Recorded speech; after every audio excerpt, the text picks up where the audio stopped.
Guys, তো আজকে হচ্ছে গুরু পূর্ণিমা আর আমাদের বাড়িতে আজকে লক্ষ্মী পুজো আছে।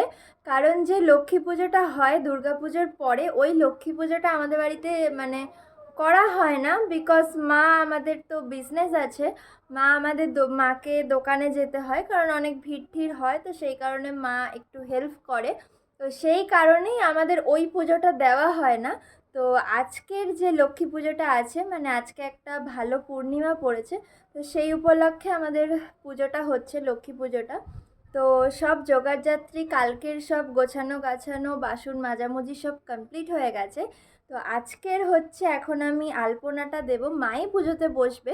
এখানে আমি টুকটাক একটু ইয়ে করে দেবো, টুকটাক একটু গুছিয়ে গাছিয়ে দেবো, ফল টল কাটা আছে আর আলপনা টালপনা দেওয়া আছে। আগের বছর আমি আলপনা দিয়ে রেখেছিলাম, এবছর মানে অত কিছু দেবো না, একটা সিম্পল মতন দিতে হয়, সেই কারণেই দেব। তো যাই হোক, চলো আমি ছোট ছোট ক্লিপ করে তোমাদেরকে শেয়ার করব, কারণ বড় ভিডিও অনেক লং হয়ে যাবে পুরো ভিডিও করতে গেলে। তো সেই কারণে এরকম শর্ট শর্ট করে দেব। চলো শুরু করা যাক তাহলে।